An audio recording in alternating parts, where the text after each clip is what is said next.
film-related interviews, reviews, and content, please like and subscribe to Pooja Talwar. You can also follow me on Twitter and on Instagram. Many, many congratulations. And let me tell you all, I'm one of those people who goes into a movie saying if there's an animal, the animal should survive, the rest can die.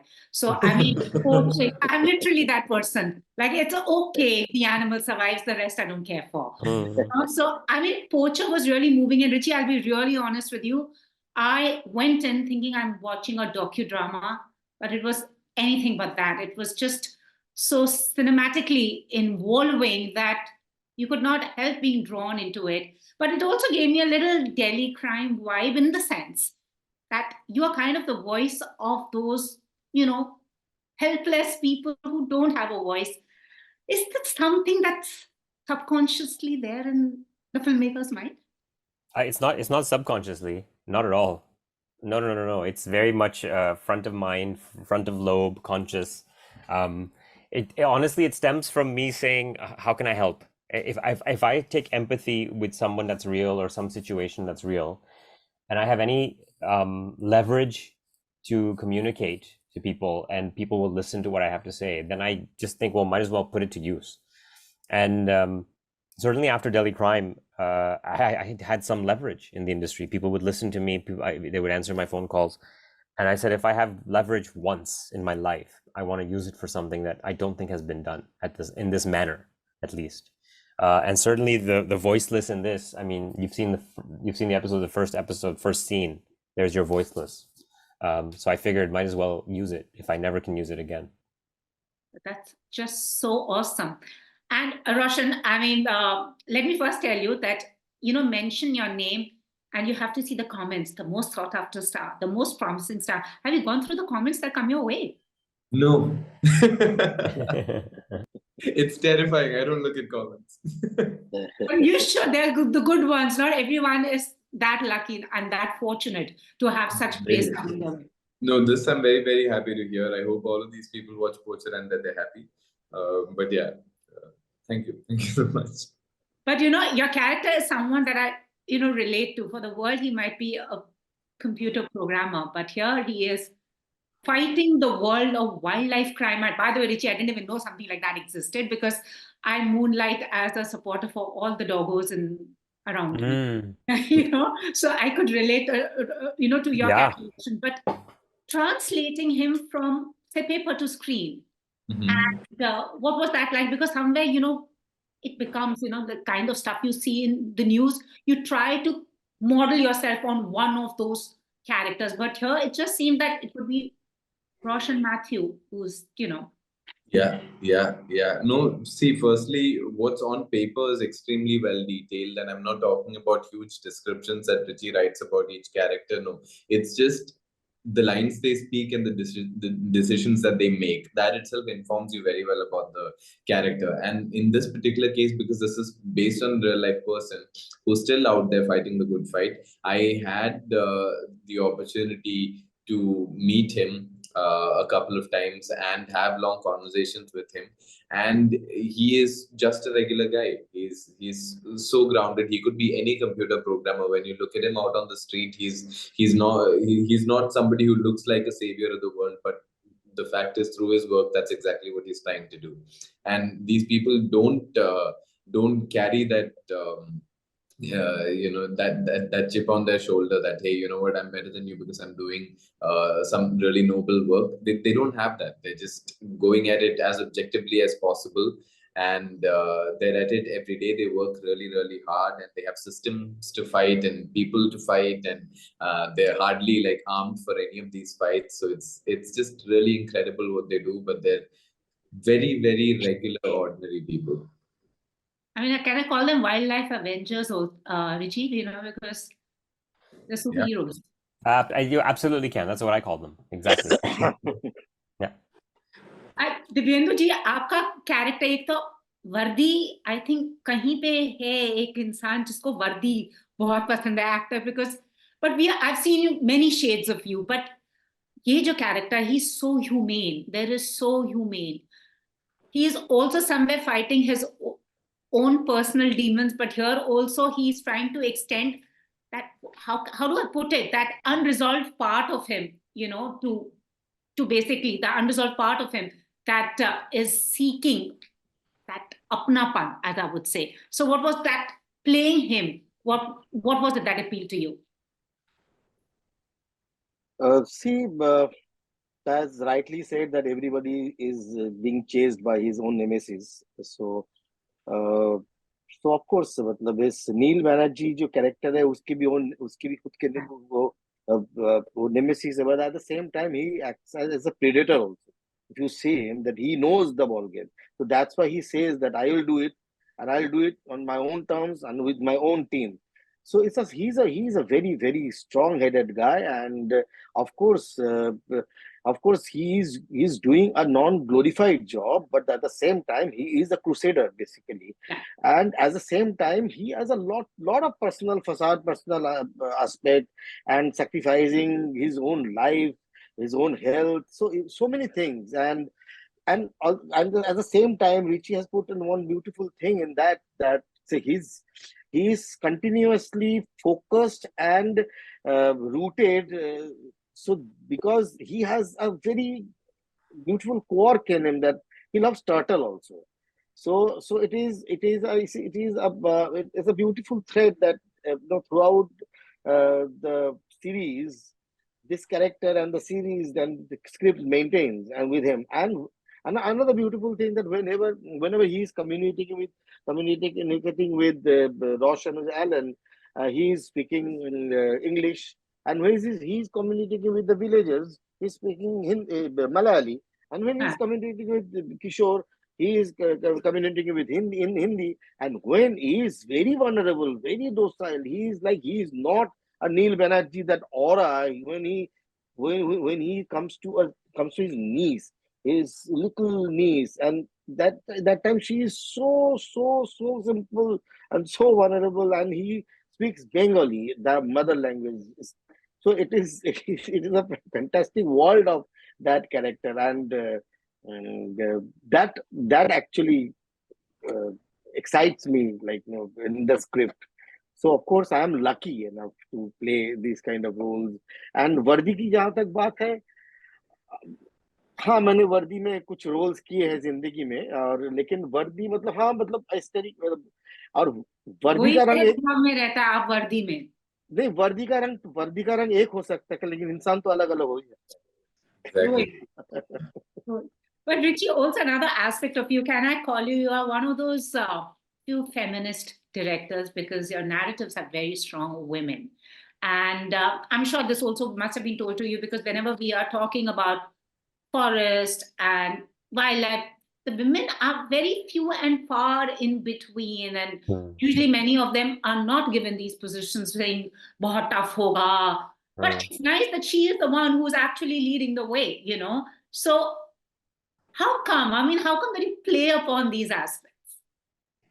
I have to ask you, have you seen the whole series? Did you finish? I have. I don't want to give away for those who haven't. Yeah, exactly. I won't give away, but I will say that because the last scene in episode 8, it had to be a woman character having that moment,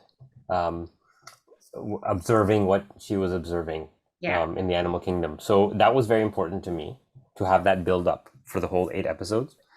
But having said that too, I recently met an incredible range officer in a different forest department in India, who had survived a big cat attack, lived to tell about it, and was really a hero, because it was an incident where, when the person survived the attack, the first instinct was to protect the cat that attacked her.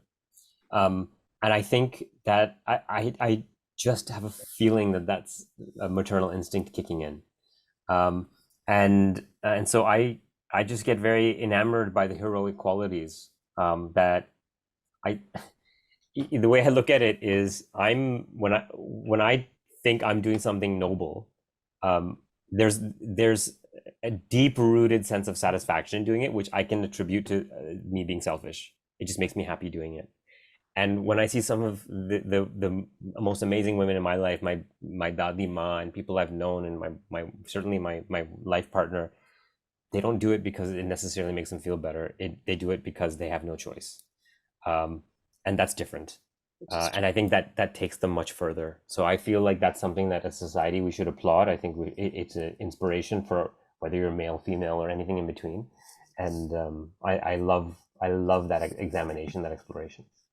I like the fact that your narratives also are gender neutral in the way, because Exactly. yeah, Exactly. And I write my characters gender neutral. this is what I wanted to say. I brought the woman aspect because there are very, very few series that showcase this aspect, and people need to watch to find out what I'm saying. But Roshan, you really put yourself in the line of fire. The leeches, have you recovered? Yeah. We recovered long ago. This was shot a really long time ago. But also, honestly, the leeches didn't matter. It was worth it. But did you ever question yourself saying, like, what have I put myself through at some of those moments? Not once actually. It was all strange and tricky to deal with. But every moment of the day, it really did feel like it was worth it. Richie really inspired us. The rest of the crew did, and it felt like we were making something special. And I'm not specifically talking about what the audience's reaction to it is going to be. Even before it's released, it's been one of my most memorable projects, and it'll remain that way. So a few leeches are okay. And I have to say, by the way, Nimisha Sajayan, who's obviously not here, who plays the lead Mala, she also put herself, she had a lot of screen time in the jungle, a lot. So she has the most, she had the most. So she had to endure the most in terms of leeches and hardship and humidity and those environments and stuff. So again, hats off to her as the lead, as the female, as the lead, and what she pulled off. To hold the performance when leeches are climbing on you, I don't know how people do it. Absolutely. Ask your actors. And I want to ask, what was the casting process like? Were they in mind when you wrote this? How did this happen? Because I just feel the brilliant actors that you have just made your job as a director far more easy. Yeah, they do. It's actually mandatory. I have too many things to worry about. And that was, I have to again hand it to Mukesh Chabra and his casting team. Mukesh, out of thin air, brought Nimisha's name when I explained the name of the profile of the character. Mukesh and his team brought me the Biendu. Eventually led to Roshan. Roshan was originally recommended by Gitu Mohandas, a dear friend, and then we auditioned, and Mukesh had looked at everything, and so a lot of those actors. I mean, I never write according to my view on actors. These were inspired by real people. And so I was thinking about the real people. And then when the actors came, they auditioned, all of them. And they just embodied the reality. And I can't micromanage on set. I don't have time for that. So they have to know what they're doing. I need collaborators, not performers working under me, Let me ask the two actors now. Is he a hard taskmaster? What is a Richie Mehta set like? I'm very curious to know. I don't have time to collaborate. I really now want to know, what is the set like? No. I said micromanage. I didn't say collaborate. I said micromanage. Yeah. Sorry. Richie Mehta's set is like, I can tell you one thing that एक शुरू में मेरे पास ये आया था कि मतलब कि जब सेट में जाओ तो होता है ना, अब जो स्कूल में एंट्री करते हैं तो एक बहुत ही रेजिमेंटेड एक डिसिप्लिन एक जगह में आप एंट्री करते, तो आपको पता है कि प्रिंसिपल इज देयर, आप उनके सामने behave properly. So Richie was always like, मैं रिची के सामने ही बोल सकता हूँ ओके रिची, क्योंकि रिची इतना ज्यादा इंस्पायर करता है, उसका एनर्जी लेवल इतना हाई रहता है और इतना वो मतलब तो आपको लगता है कि यार मैं इसको लेट डाउन ना करूं, मैं कल जाके सीन में जाके कोई मतलब ऐसे कुछ मतलब खराब परफॉर्म कर दूं या कुछ करूं, कुछ ऐसा ना करूं ताकि उसकी मैं मतलब वो मेरे को उसकी बुरी नजर से मैं नीचे ना आ जाऊं. So it is like that, always like that, and but it's a collaborative process, and that when आप एक बार आप घुस जाते हो उस चीजों में, फिर इतना ज्यादा वो इजी भी रहता है रिची के लिए, बिकॉज मेरे लिए भी, क्योंकि उस Richie actually understands, try to get out the truth of that performance, of that particular the moment of truth. अगर वो moment of truth अगर है, so then your performance is working, otherwise it's not working. So वो continuous एक effort रहता है, and of course I like Roshan और भी बता सकता है कि it's a fantastic set to work with. Absolutely. Yes, Roshan, yeah. I think for me, to add to everything that Divyendu said, Richie से ज्यादा हार्ड वर्क तुम नहीं कर सकते हो बेसिकली. Exactly. क्योंकि जब एक्टर सेट पे पहुंचता है शूट के लिए, उससे पहले रिची इतना हार्ड वर्क कर चुका है कि तुम मतलब you can give yourself up as dinner for leeches and it still work out. So there's no question of outworking.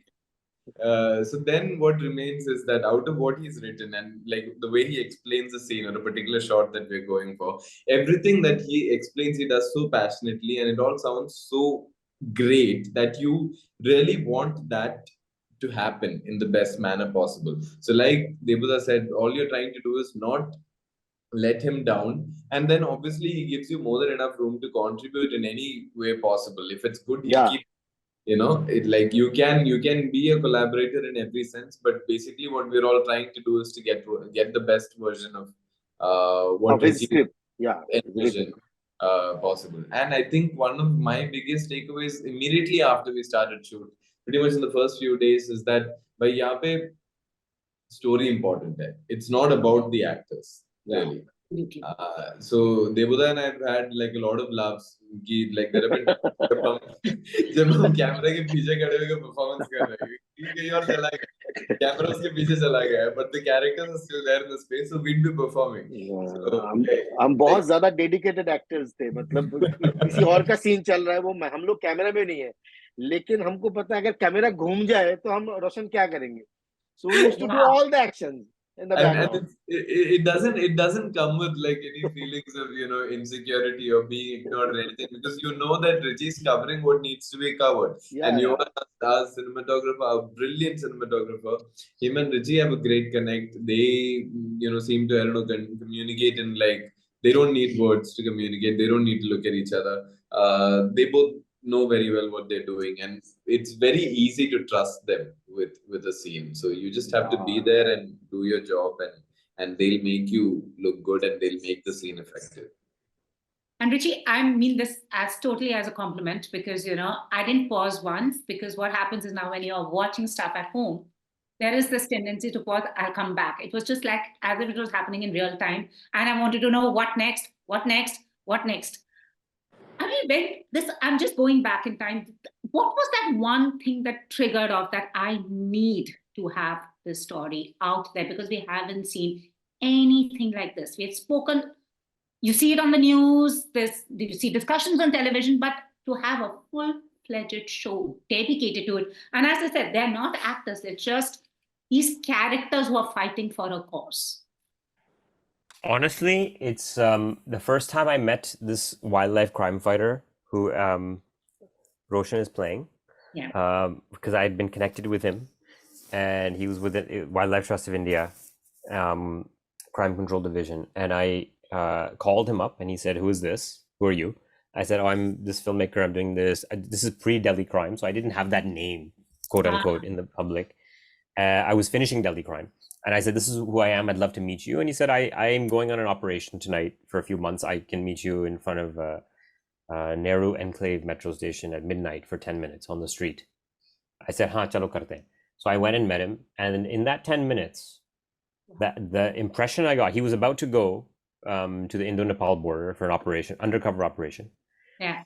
And that impression I got from him, I just said, this guy, whatever world he is in, I've got to do something. I've got to figure it out, because I don't think, if I don't know anything about it, I don't think anyone knows anything about this. This world of clandestine movements and people trying and secrets and hidden identities, it's like spy stuff. It's like James Bond. Absolutely. And they're doing it for extinction. They're doing it to save species. I said, my God, we don't have to question the motives of these people. Whatever they do, I'll go with them. That's the trigger. That was the trigger in my mind. I said, I'm following you anywhere. And now you've got another one who supports their tribe. So may this tribe grow. And when you bring out these stories, also another thing that also you've got Alia, because she's a mainstream commercial actor, but Roshan's worked with her in Darlings, who's also trying to attach her name to it. Do you think it also helps the cause in furthering this narrative? Yeah, the fact that you're asking about it, you know, it's on your radar. I mean, it makes a difference. It's helped. It's helped get the word out there. And as Ali and I have talked about, all of us have talked about, if it helps more people press play on episode 1, I think hopefully we've done the job after that. Once you start, hopefully we can guide you through the process by the work we've done. But if more people press play because of Alia's involvement and the word she's spreading, then incredible. Yeah.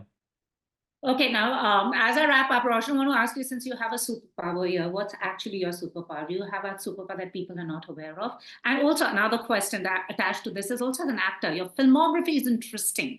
It's really interesting. What is the process? Is there a strategy or thing? I don't think there's a strategy. It seems very instinctive. So yeah. It's very random. It definitely is instinctive. I pick different projects for different reasons. Sometimes it's a people, sometimes it's a character, sometimes it's a story itself. So like these keep changing. The golden ones are where, you know, all of these boxes are checked, and I've actually been fortunate enough to get a few of those also. Especially at times when I really felt like I needed some inspiration, I found some of those projects. Poacher was one of those, actually. But apart from that, there's no strategy. There's no like set 5-year plan. There are no dream characters. There are no dream stories that I want to work with. There are dream collaborators. There's always in my mind an ever-growing list of people whose work inspire me.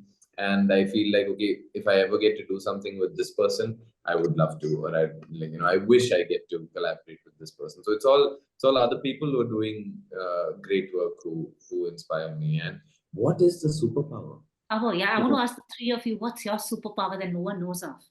All three of you. Okay. I should we answer for each other? Okay, you can maybe do that. Okay, what's Richie's superpower? Let's go to the captain of the ship first. Richie's superpower is that he undereats so that he can overwork. I don't know anyone else who does that, but the man just does not eat, and I do eat. I love food. You don't understand. I really do. Just not on sets. I don't eat that much. But yeah. See, on sets he does it. So he says he undereats so he can overwork. And Debuda's superpower is, I think, you know, having known him first as an actor and then as a person, every line that comes out of his mouth, you know, what you say about certain actors, especially in the theater, you say that they're chewing their lines. Every line that comes out of his mouth really feels like it's coming out from like deep within his body, his heart, his mind, his soul, his brain, everything. And that's a gift that very few actors have, and I really admire that. Okay, now, since he's answered for the two of you, what's his superpower? Who's going?